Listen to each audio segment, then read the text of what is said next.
ॐ अज्ञानतिमिरान्धस्य ज्ञानाञ्जनशलाकया चक्षुरुन्मिलितं येन तस्मै श्रीगुरुवे नमः। श्रीचैतन्यमनोभीष्टं स्थापितं येन भूतले स्वयं रूपः कदा मह्यं ददाति स्वपदान्तिकं। वन्देऽहं श्रीगुरु श्रीयुतपदकमलं श्रीगुरून् वैष्णवांश्च श्रीरूपं सागरजातं सगण रघुनाथान्वितं तं सजीवं साद्वैतं सावधूतं परिजनसहितं कृष्णचैतन्यदेवं श्रीराधा कृष्णपादान् सगणललितान् श्रीविशाखान्वितांश्च। हे कृष्ण करुणा सिन्धु दीनबन्धु जगत्पते गोपेश गोपिकान्त राधाकान्त नमोऽस्तुते।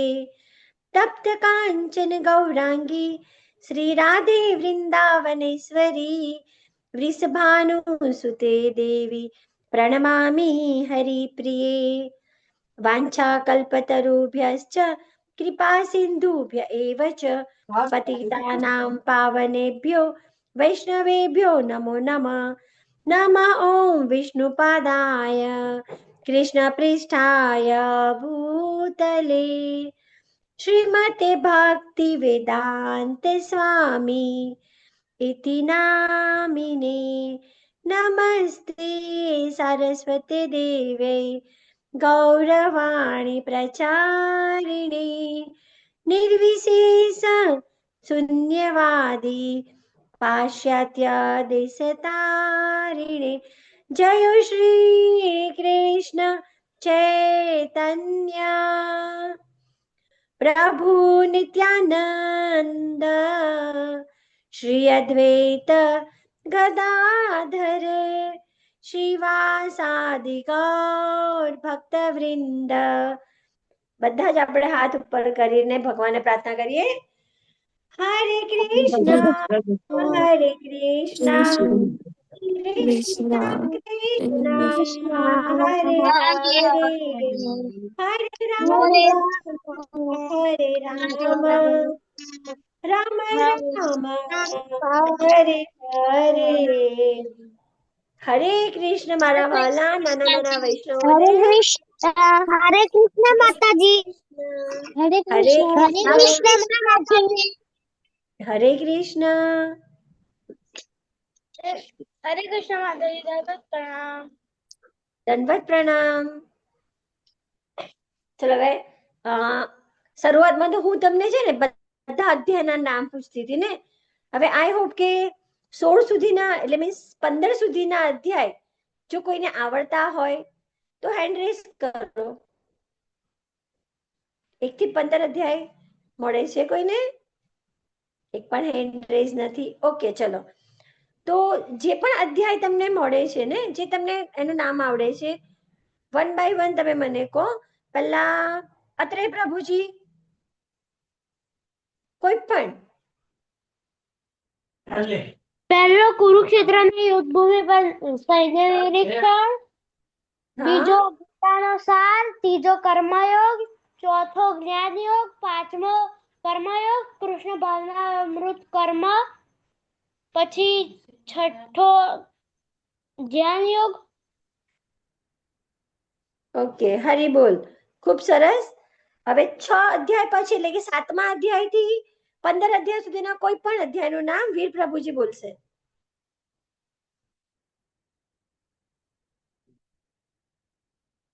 વીર પ્રભુજી તમારો માઇક અનમ્યુટ કરો. માતાજી કયા? 1 થી 6 અધ્યાયના તો અત્રે પ્રભુજી બોલી ગયા ને.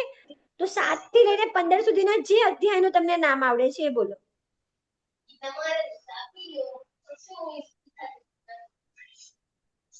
સાતમો વિભૂતિ યોગ. ઓકે એક જ યાદ છે. એક જ યાદ છે. હરી બોલ. નેક્સ્ટ આપણે પૂછીશું ખુશી માતાજી, તમને કયો અધ્યાય યાદ છે? બોલો. 8 થી 15 સુધીમાં. જ્ઞાન વિજ્ઞાન યોગ. પણ એનો નંબર બોલવાનો ને, કયા નંબરનો છે જ્ઞાન વિજ્ઞાન યોગ? ખબર નહીં માતાજી. ઓકે, ચલો મિહિકા માતાજી.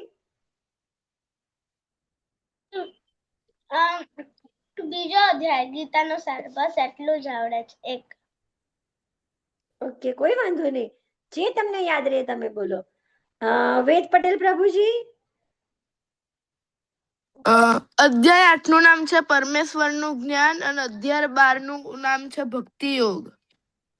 અધ્યાય 9 નું નામ પણ પરમ ગુહ્ય જ્ઞાન. પરમ ગુહ્ય જ્ઞાન, બરાબર છે.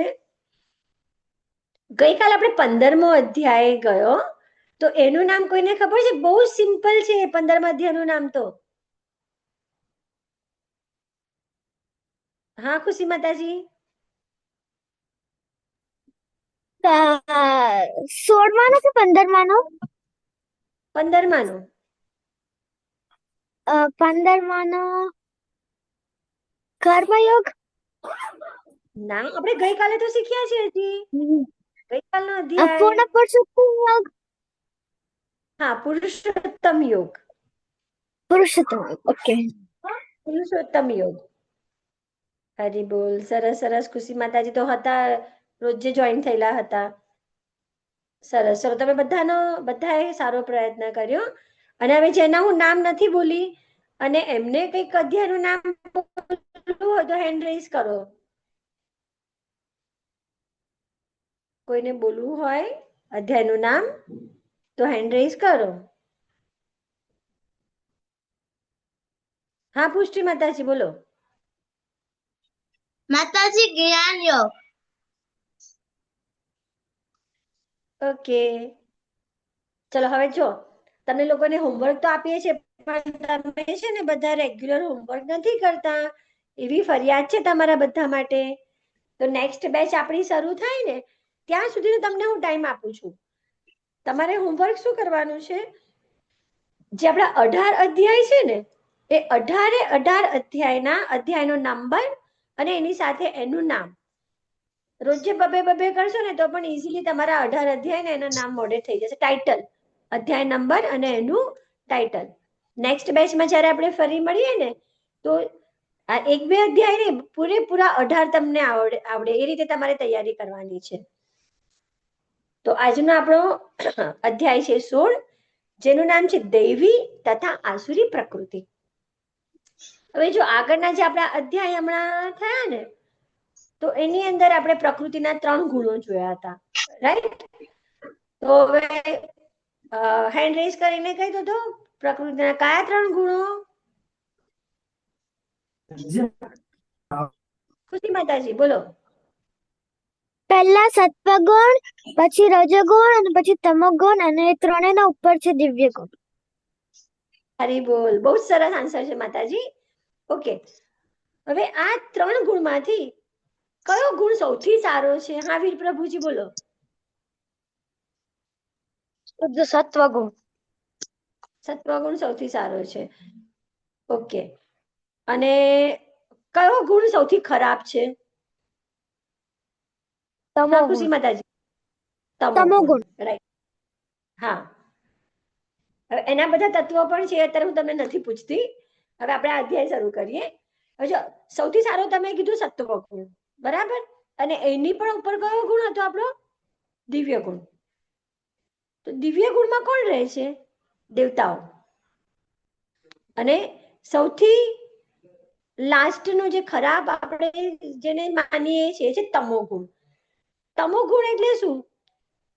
એકદમ ગુસ્સામાં રહેવું, કામ, ક્રોધ, લોભ, જે બધા આસુરી તત્વો જે છે ને, અસુર એટલે કોને કહીએ આપણે? રાક્ષસ. હવે એવું નથી કે રાક્ષસને 2 શિંગડા હોય, લાંબા લાંબા દાંત હોય, લાંબા લાંબા નખ હોય, ભયંકર દેખાતો હોય, એ અસુર નથી. એ તો આપણને એવું જુદું પાડવા માટે એવી રીતે બતાવે કે રાક્ષસ આવા હોય, પણ ખરેખર તો માણસના શરીરની અંદર જ બંને તત્વ રહેલા છે, દૈવીય ગુણ પણ છે અને રાક્ષસી ગુણ પણ છે. તો જોઈએ ચલો આજના અધ્યાયમાં આપણે આ વસ્તુ. તમે કેવી રીતે કૃષ્ણ પાસે પાછા જઈ શકો છો? આપણે ભગવાન પાસેથી જ બધા આવેલા આત્માઓ છીએ, તો પાછા આપણે ભગવાન પાસે જવું હોય તો કઈ રીતે જવાય? બહુ ઈઝી છે. આપણે રોજના અધ્યાયમાં લાસ્ટમાં કહીએ છીએ. હા મીકા માતાજી. હરે કૃષ્ણ મહામંત્રનો જાપ કરો. હરી બોલ. ખુશી માતાજી. હરે કૃષ્ણ મહામંત્રનો જાપ કરવાનો. ભગવાનને આપણે કોઈ પણ વસ્તુ લઈએ, નવી લઈએ, કાં તો આપણે ભગવાન લાઈક ભોજન બનાવીએ, ધરાવવાનું ભગવાનને. અને હરી બોલ. હા, ખૂબ સરસ માતાજી. પુષ્ટિ માતાજી બોલો. માતાજી, આપણે જે જમીએ છીએ, આપણે જે ભોજન કરીએ છીએ, એ પ્રસાદ તરીકે આપણે ભગવાનને ભોગ ધરાવવાનો. પછી આપણે જે તુલસીનું પાણી, તુલસી જે છે એને પાણીમાં નાખવાનું અને ઈ પાણી ભગવાનને દેવાનું. ફૂલ ચડાવવાના. ઘણી બધી વસ્તુઓ છે જે ભગવાનને આપણે ચડાવી શકીએ છીએ. હરી બોલ. તમે બધા બહુ ધ્યાનથી સાંભળો છો, હો, અને સારું એવું તમે લોકો એને યાદ પણ રાખી રહ્યા છો. પણ એને ફોલો કરજો. ખાલી બોલવાથી આપણે કામ નથી કરવાનું. જે સાંભળ્યું છે ને એને આપણે ફોલો પણ કરવાનું છે. આપણે બધા પાછું જવું છે ને ભગવાન પાસે. અહીંયા ને અહીંયા તો ક્યાં સુધી આપણે રહેવાના છીએ? તો ભગવાનને જે આપણને મહામંત્ર આપ્યો છે, આપણા વેદોની અંદર મહામંત્ર આપ્યો છે. પછી ભગવાને શું કીધું છે કે જે પણ કહે છે બધું મને અર્પણ કર. ફળ, ફૂલ, પુષ્પ, જળ જે તારી પાસે છે બધું મને અર્પણ કર. અને એના સિવાય આપણે સારા કર્મો કરવાના છે, અને એ કર્મો પણ આપણે ભગવાનને યાદ રાખીને જ કરવાના છે, ભગવાનને ધ્યાનમાં લઈને જ કર્મ કરવાના છે. તો આપણે ક્યારેય કર્મ બંધનથી નહીં ફસાઈ જઈએ.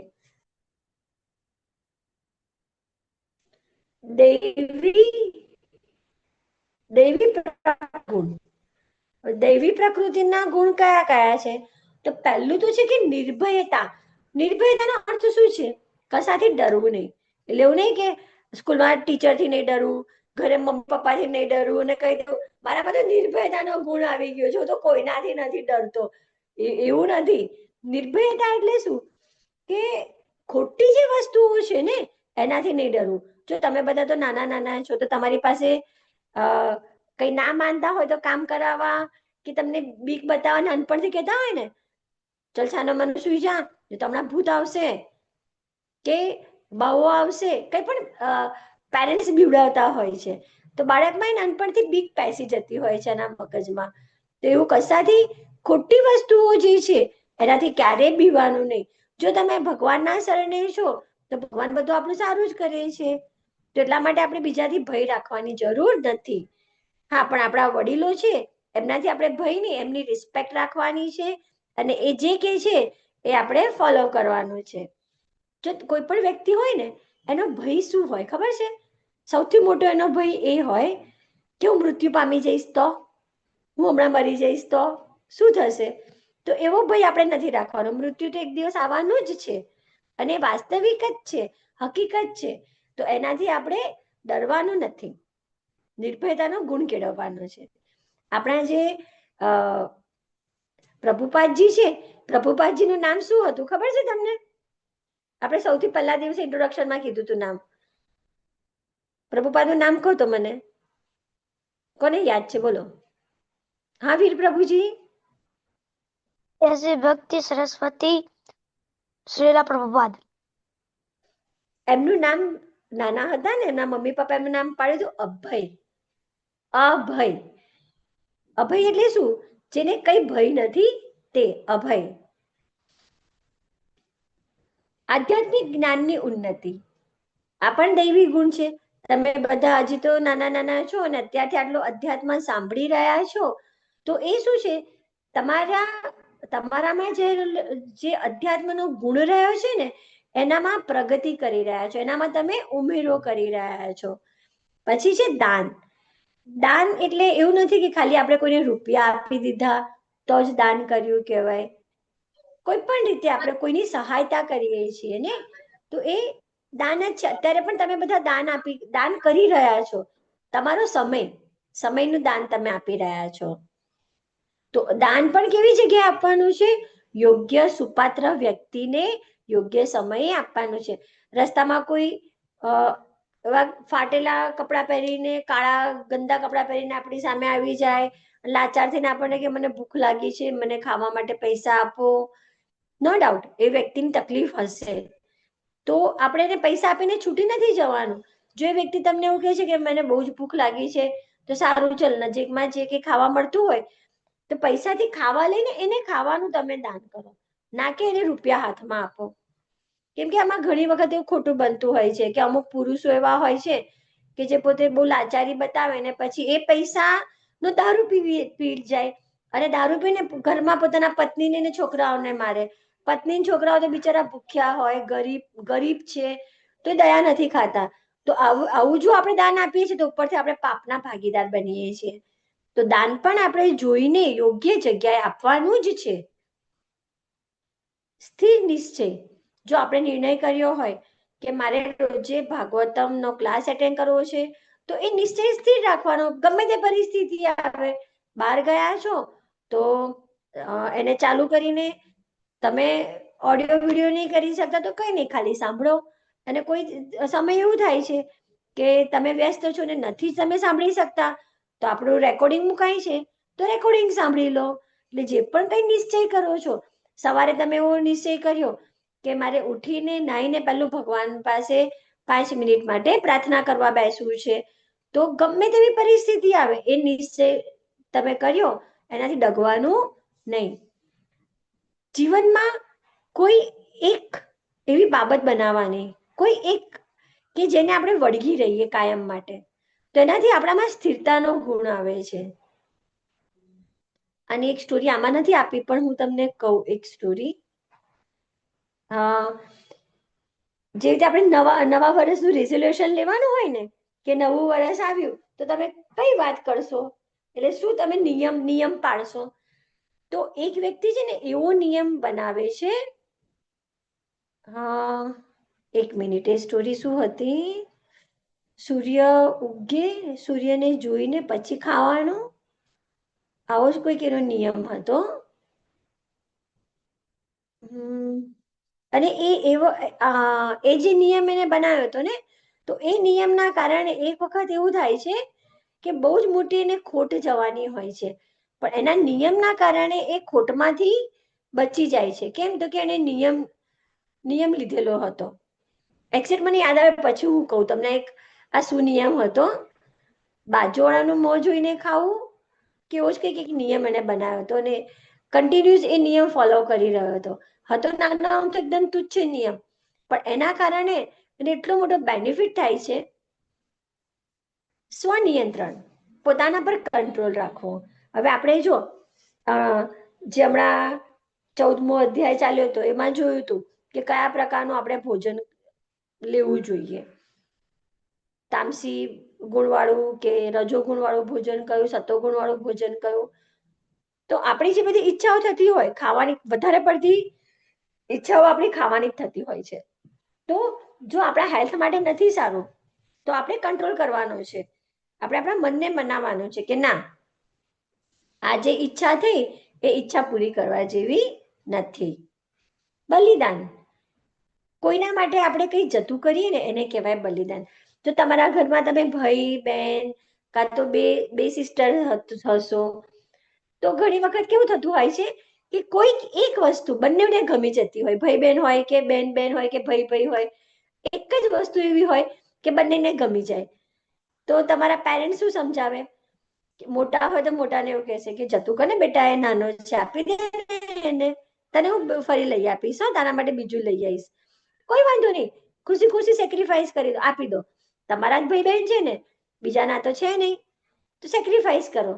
બલિદાન આપવાથી જે આનંદ આવે છે ને, એ વસ્તુ મેળવવાથી એટલો આનંદ આવતો નથી. તમે જતું કર્યું, તમારો ભાઈ કે બહેન એને એન્જોય કરશે તો તમને જોઈને આનંદ થશે. અને એની જગ્યાએ જો તમે એની પાસેથી છૂટવી લેશો તો એ રડશે, નહીં તમને પણ આનંદ આવે કે નહીં એને પણ આનંદ આવે. તો બીજા માટે આપણે જો જતું કરવું પડે તો કરવાનું. સરળતા. જો ઘણી વખત જે લોકો જે હોય છે ને એ દેખાતા નથી, દેખાડો કરતા હોય. જેમ કે કોઈ બાળક છે ને બહુ ધમાલી હોય, બહુ જ ઘરમાં તો એટલી મસ્તી કરે ને, અને કોઈ મહેમાન આવી ગયું હોય તો એકદમ ખૂણામાં ભરાઈ જશે ડાયો ડબરો થઈને. અને પછી જો ઓકે, અને પછી જો કોઈ મહેમાન આવીને વખાણ કરે ને તમારા મમ્મી આગળ, ઓહો આ તમારો વીર તો જો કેટલો ડાયો છે, કશું બોલતો નથી ને ડાયો થઈને બેઠો છે, તો મમ્મી શું જવાબ આપશે? તમે આયા છો ને એટલે ડાયો થઈને બેઠો છે.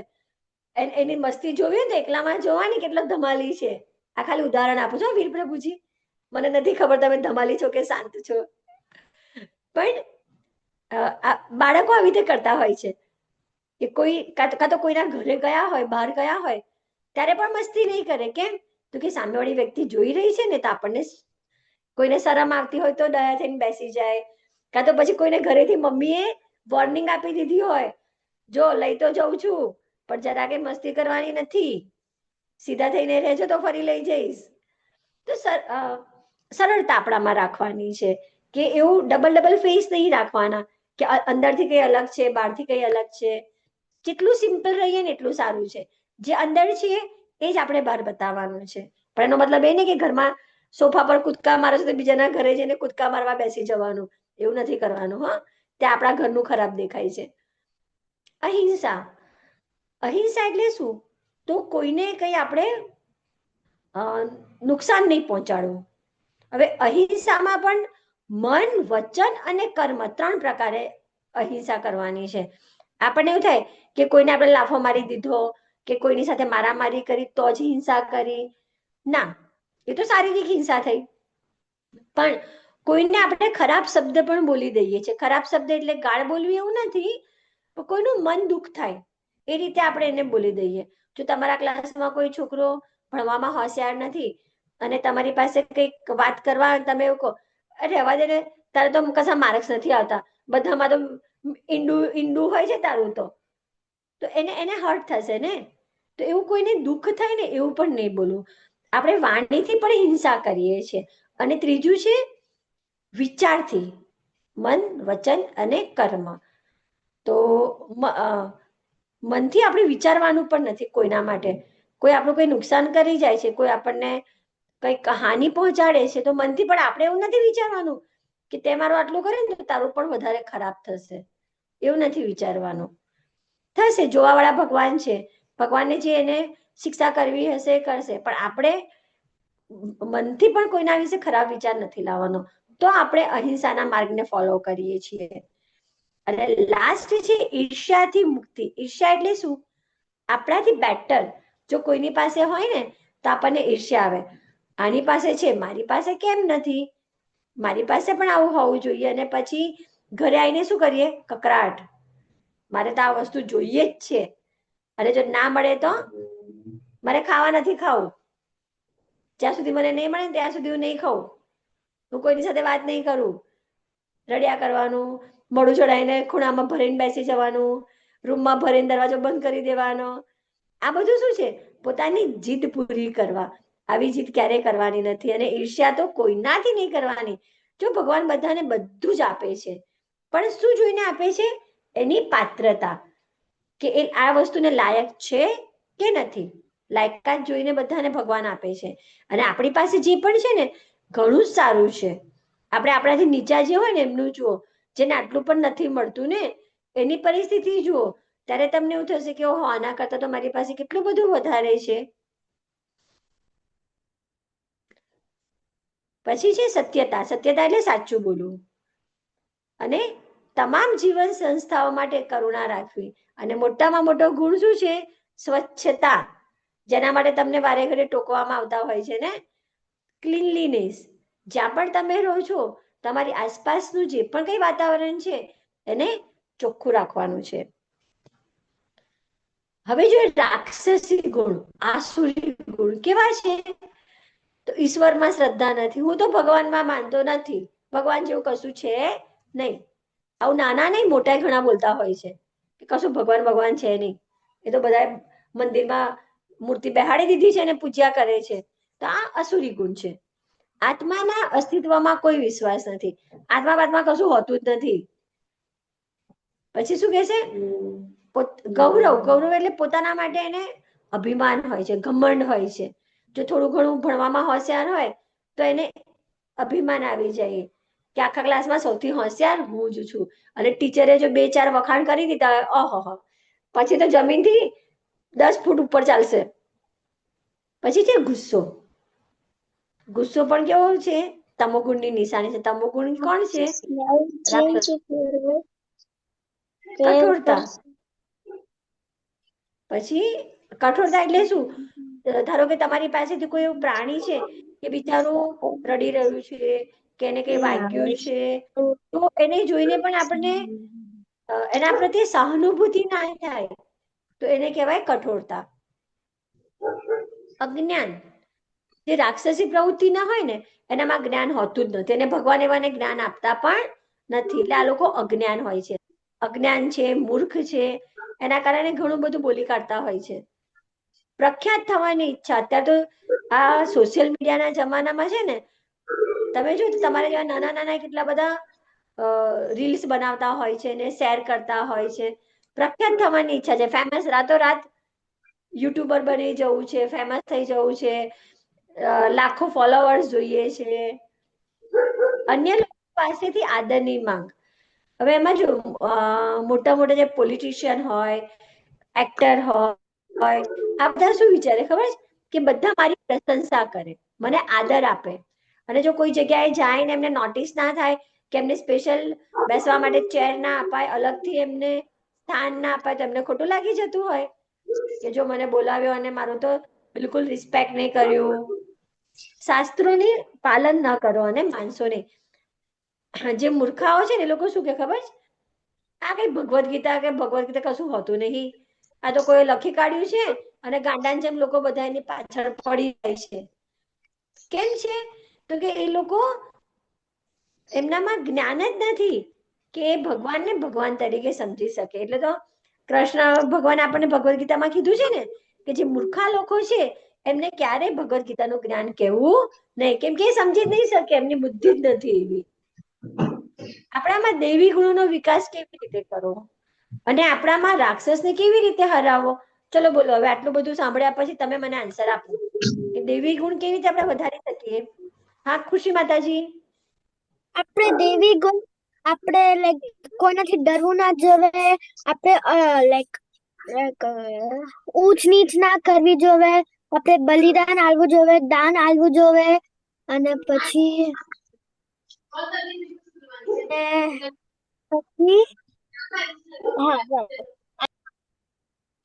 પણ ક્વેશ્ચન એવો છે, આપણા પોતાની અંદર દરેક વ્યક્તિમાં હોય છે ને, રાક્ષસનો ગુણ પણ હોય છે ને દૈવી ગુણ પણ છે.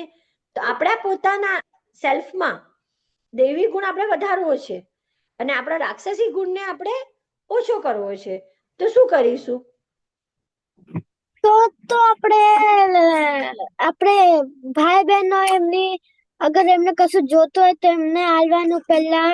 પછી આપણે કોઈને લાઈક કોઈને નીચું નહીં દેખાડવાનું, અને લાઈક ગુસ્સો નહીં કરવાનો, અને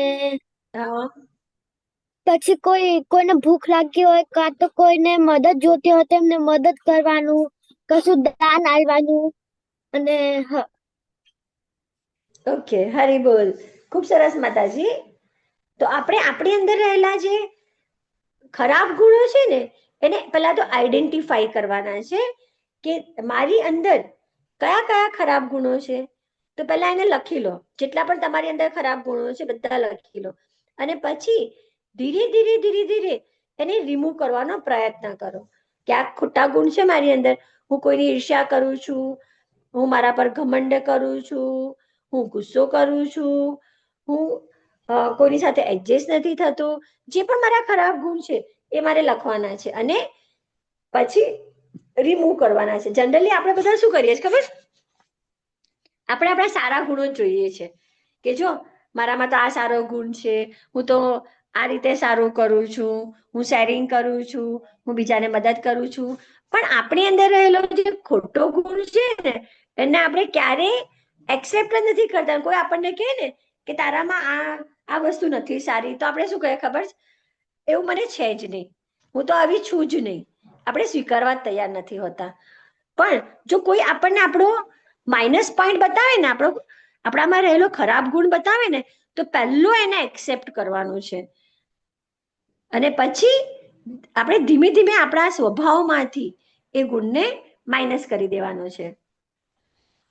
જો કહેવત છે ને કે સફરજનની ટોપલીમાં એક સફરજન જો સડેલું હોય ને તો એની સાથે રહેલી આખી ટોપલીના બધા સફરજનો બગડી જાય છે. આવી કહેવત સાંભળી છે ને?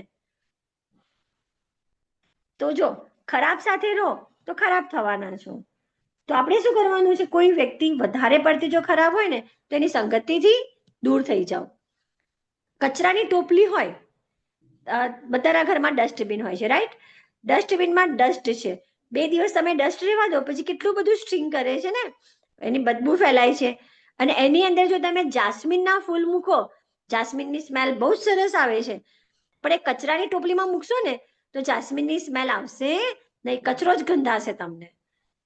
તો આપણે આપણું વ્યક્તિત્વ ડસ્ટબિન નથી બનાવવાનું, આપણે આપણું વ્યક્તિત્વ જાસ્મિનના ફૂલ જેવું બનાવવાનું છે. પછી જો અહીંયા એક જ ચિત્ર છે ને, એને જુઓ, એક બાજુ વ્હાઈટ વિંગ્સ છે, બીજી બાજુ એની પેલા ચામચીડિયા જેવી બેટમેન જેવી એની રેડ કલરની વિંગ્સ બતાવી છે ને. તો એક જ વ્યક્તિમાં બંને છે. એક સમયે એ બહુ જ સરસ હેપી સારા ગુણવાળો રહી શકે છે, અને બીજા સમયે એ જ રાક્ષસ જેવો બની જાય છે. જ્યારે ક્રોધમાં આવે છે ને ત્યારે તમારા મિત્રોને કુશળતાપૂર્વક પસંદ કરો. જો મિત્રો બનાવવા હોય તો મિત્રો પણ ગમે તેમ ના બનાવાય. જોડે છે ને આપણે ફ્રેન્ડ્સ બનાવી, તમે જેની સાથે રહો છો ને એની સંગત તમને લાગે છે. સારા સાથે રહેશો તો સારી સંગત લાગશે, ખરાબ સાથે રહેશો તો ખરાબ સંગત લાગશે. તો જો તમે બધા આ ભગવદ્ ગીતામાં જોડાયેલા છો તો તમારા મિત્રો પણ તમારે એવા જ બનાવવાના કે જે આધ્યાત્મિક છે, તો જેનાથી તમને પોતાને પણ આધ્યાત્મિક જર્ની આગળ વધારવામાં સહાયભૂત, તમારા ફ્રેન્ડ્સ તમને ઉપયોગી નીવડશે. શુદ્ધિકરણ, તો આપણા શુદ્ધિકરણ એટલે શેનું? શરીરનું તો આપણે નાહીને કરી દઈએ છીએ ને, ડેલી આપણે ટૂથબ્રશ કરીને દાંત ક્લીન કરી દઈએ છીએ, નાહીને આપણું બોડી ક્લીન કરી દઈએ છીએ, સ્વચ્છ કપડાં પહેરી લઈએ છીએ, પણ આપણા મનને પણ શુદ્ધિની જરૂર છે. તો મનને ક્યાં લગાવવાનું છે? ભક્તિમય સેવામાં, જપ કરવામાં, શ્રવણમાં, શાસ્ત્રો સાંભળવામાં, પ્રસાદનું સન્માન કરવામાં, આ બધી ક્રિયાઓ કરશું તેનાથી આપણું મન પણ પવિત્ર થાય છે. પણ થાય. હવે એક પ્રશ્ન છે, એવું તમને પૂછું છું, તમે મને જવાબ આપો. ભક્તિની શરૂઆત ક્યારે કરવી જોઈએ? કયા સમયે કરવી જોઈએ ભક્તિની શરૂઆત? ઘણા બધા હેન્ડ રેઝ થઈ ગયા. મેઘના માતાજી આજે કોઈ આન્સર નહીં આપ્યો. મેઘના માતાજી તમે બોલો. માતાજી, આપણે 5 વર્ષની શરૂઆત કરી શકીએ છીએ. પછી જે ત્રીજા નંબરનો જે બોય છે ઊભો છે ત્યારે આપણે કરી શકીએ છીએ. આપણે જ્યારે મોટા થતા જઈએ છીએ ત્યારે આપણે કરી શકીએ છીએ.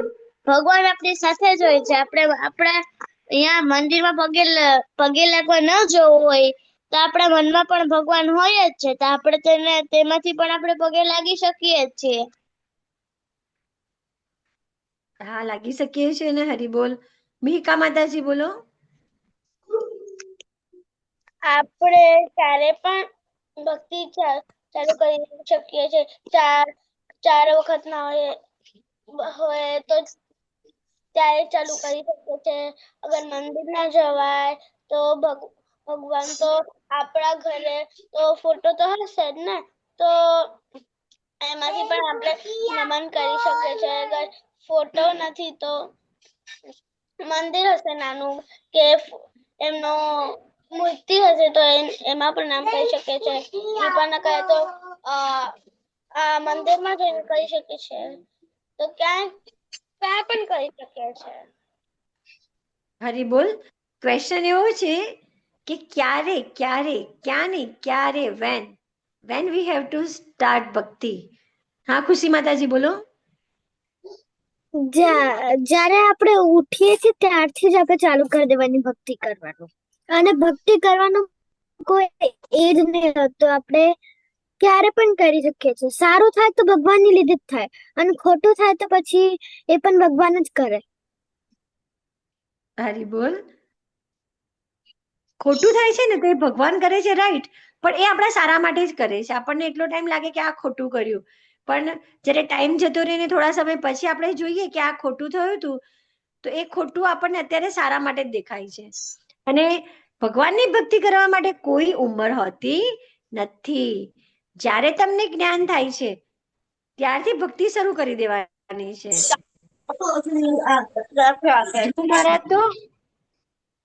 ધ્રુવ મહારાજ તો ખાલી 5 વર્ષના હતા ને ત્યારે એમણે ભક્તિ કરી. કેટલી 6 મહિના કેવી ભગવાનની એમણે તપશ્ચર્યા કરીને ખાધા પીધા વગર 6 મહિના જ ખાલી કરી, એમાં તો ભગવાનના દર્શન થઈ ગયા એમને. પ્રહલાદ મહારાજ પણ નાના હતા ત્યારથી જ એમણે શરૂ કર્યું હતું ને, અને એમના માટે તો ભગવાન નરસિંહ અવતાર લઈને આવે છે ને. તો જ્યારથી આપણે ગુજરાતીની કહેવાય છે ને, જાગ્યા ત્યારથી સવાર. એટલે જ્યારથી આપણને જ્ઞાન થયું કે મારે ભક્તિ કરવાની છે, ભક્તિમાં શ્રદ્ધા રાખી અને શરૂ કરી દેવાની છે.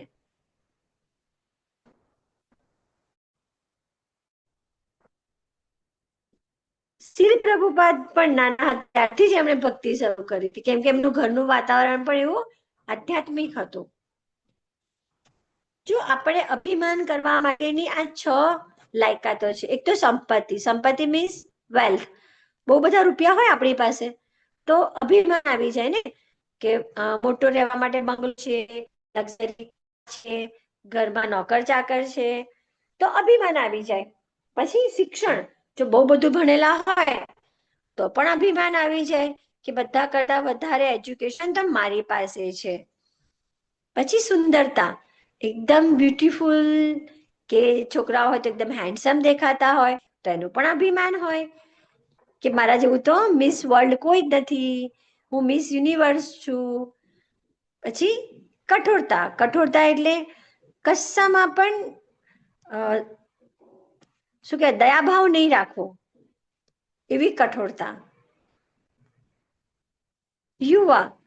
તો જે યંગ હોય ને એને પોતાની યુવાની પર અભિમાન હોય કે હું કેટલું યંગ છું, મારામાં કેટલી બધી સ્ટ્રેન્થ છે, હું તો બધું કરી શકું છું, હું કેવું ગુડ લુકિંગ છું, મારું બોલવાનું કેટલું સરસ છે, વોટ.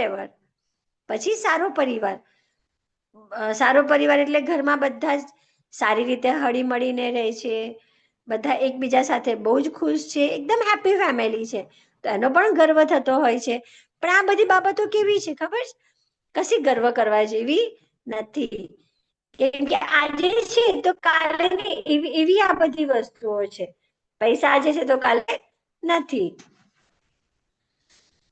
શિશુપાલ છે ને એ પણ એક રાજા હતા, પણ જ્યારે નાના હતા ને જન્મે છે ને તો એમને વધારાના 2 હાથ, બે હાથ હોય છે વધારાના, અને કૃષ્ણ ભગવાન એમને ટચ કરે છે ને તો એમના હાથ રિમૂવ થઈ જાય છે. તો એમની જે માતા હતી શિશુપાલની, એ કૃષ્ણ ભગવાન પાસે વરદાન માંગે છે કે તમે, એમની માતાને ખબર હતી કે શિશુપાલનો વધ કૃષ્ણ ભગવાનના હાથે થવાનો છે, એટલે કહે છે કે તમે મારા પુત્રને મારશો નહીં એવું મને વચન આપો.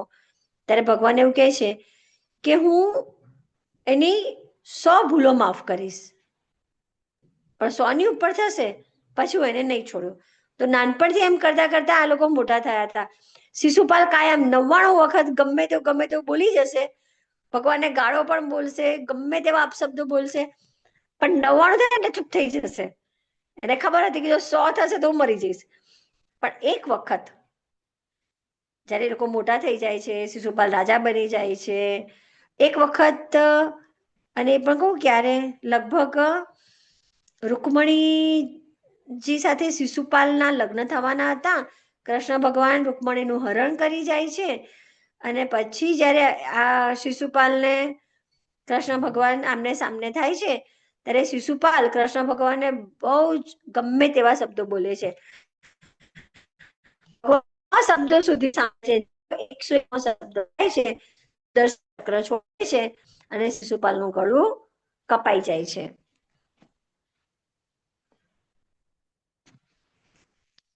નરકના 3 દ્વાર છે. આપણે ખબર છે કે વ્યક્તિ જ્યારે મૃત્યુ પામે તો કાં તો એ શેમાં જાય છે, કાં તો એ નરકમાં જાય છે. તો નરકમાં જવાના 3 દ્વાર છે, કામ, ક્રોધ અને લોભ. કામ એટલે આપણને જે બધી વારે ઘડીએ ઈચ્છાઓ થયા કરે ને એને કામ કહેવાય છે. ક્રોધ એટલે ગુસ્સો અને લોભ એટલે જે છે એના કરતા વધારે જોઈએ છે. જો પપ્પા આજે 1 ડેરી મિલ્ક લાયા હોય તો આજની તો આપણે ખાઈ જઈએ, પપ્પા કાલે બીજી 2 લેતા આવજો, બીજે દિવસે 2 લાયા તો એ પણ આપણે ખાઈ જઈએ, પપ્પા કાલે 3 લાવજો. કદો એનાથી વધારે કઈ ડિમાન્ડ કરીએ તો એ લોભ છે. તો કામ, ક્રોધ અને લોભ આ ત્રણેય એવા છે કે જે નરકના દ્વાર છે. તો જે બુદ્ધિશાળી મનુષ્ય હશે ને, જેને આનું જ્ઞાન છે, એ આ 3 નો ત્યાગ કરશે. કેમ? તો કે તેમનાથી આત્માનું પતન થાય છે, એટલે આને આપણે લાવવાના નથી.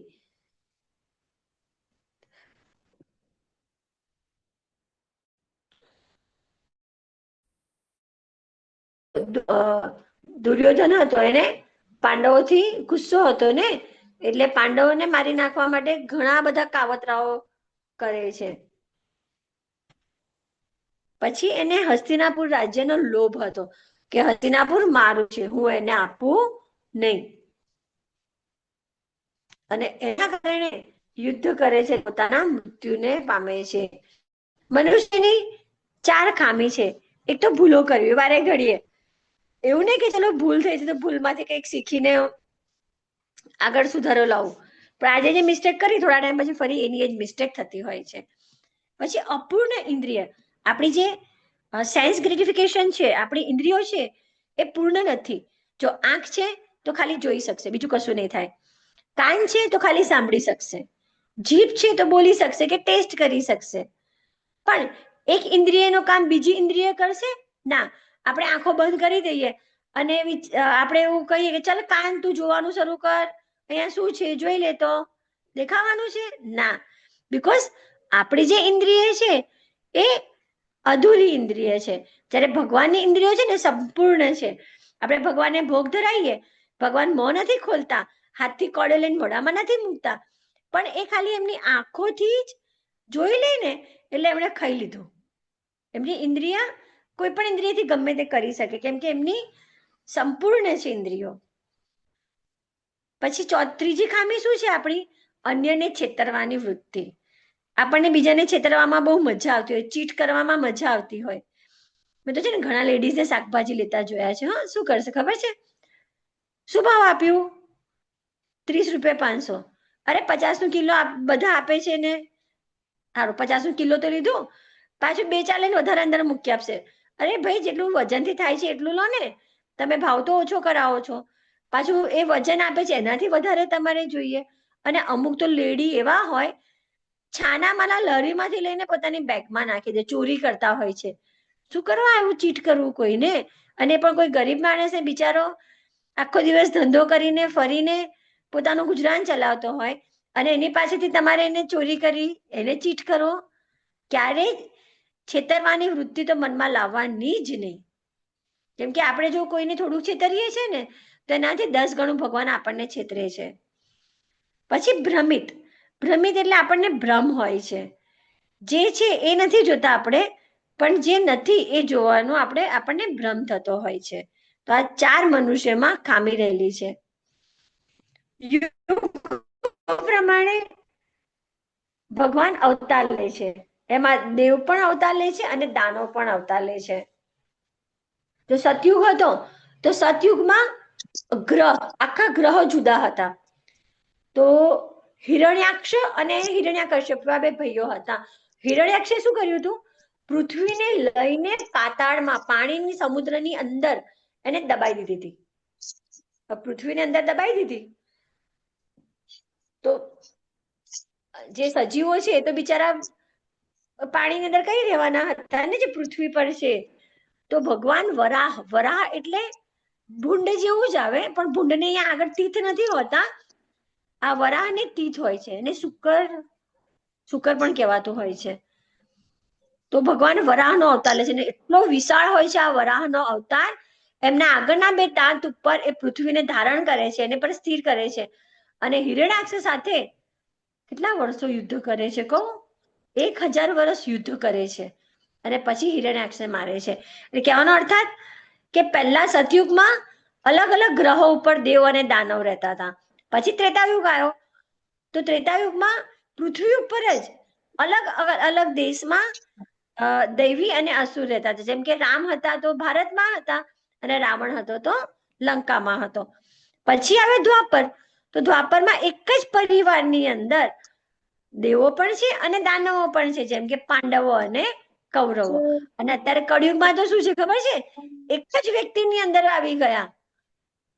એક જ વ્યક્તિમાં જો એ ખુશ છે તો એ દેવી સ્વરૂપ છે, અને જો એ દુઃખી છે તો શેના કારણે? આસુરી ગુણના કારણે. એટલે વ્યક્તિને આપણે ઓળખવો અલગ પડી જાય, ભારે પડી જાય. એટલે આપણે ફાઇન્ડ આઉટ કરવાનું છે કે શું બેડ છે અને શું ગુડ છે. અત્યારના જો કળિયુગમાં રાક્ષસોના ભગવાન, રાક્ષસો કેવા છે કે શાસ્ત્રમાં માનતા નથી, શાસ્ત્રમાં એમને શ્રદ્ધા નથી. અજ્ઞાનીઓ છે ને, એટલે શાસ્ત્રને એ લોકો નથી માનતા. તો શેમાં માને છે? ગૂગલ બાબા જિંદાબાદ. કશું પણ નહીં ખબર પડતી, અરે ગૂગલને પૂછી લો ને, હમણાં કહી દેશે. ગૂગલમાં માહિતી ક્યાંથી આવે છે? એ કોઈ બુક થોડી છે, કોઈ વેદ થોડી છે. આપણા જ જેવા માણસો એમાં માહિતી મૂકે છે, એ જ માહિતી છે ગૂગલ પાસે. એટલે ગૂગલને આપણે ભગવાન નથી માનવાના, આપણે આપણા વેદો, આપણા શાસ્ત્રો એમાં જે કીધું છે એ પ્રમાણે ચાલવાનું છે. Gigo, garbage in garbage out. તો કયા કયા આઉટ? મનના ખરાબ વિચારો, ખોટા શબ્દો, ક્રિયાઓ, આદતો, પાત્રો. આપણા બધાની અંદર દાનવો છે. જેમ કે કામ વાસના છે, શિશુપાલ ને જેવી હતી એવી. તો આ બધાને કેવી રીતે દૂર કરવું? તો આપણે શરૂઆતમાં તમે બધા બોલ્યા ને, મહામંત્રનો જાપ કરીને, માળા કરીને.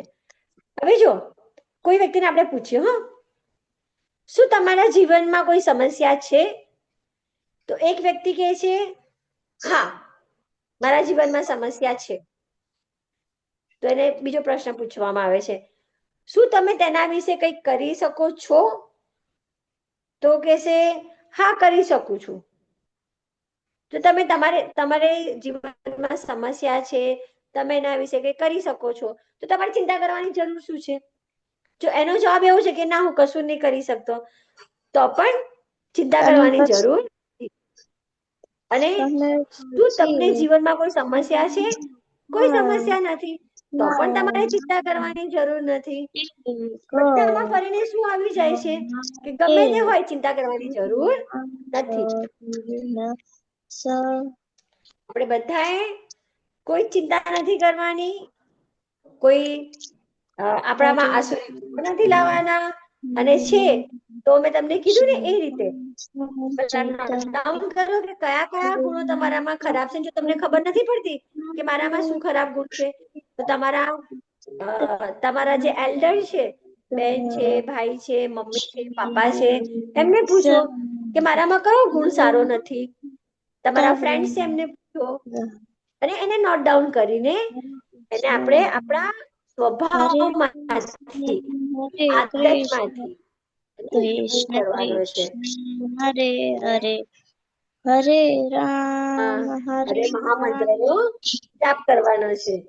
હરે કૃષ્ણ,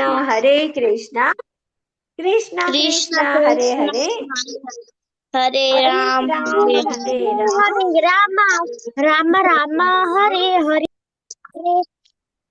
હરે હરે ચૈતન્ય પ્રભુ નિત્યાનંદ હરે કૃષ્ણ હરે કૃષ્ણ હરે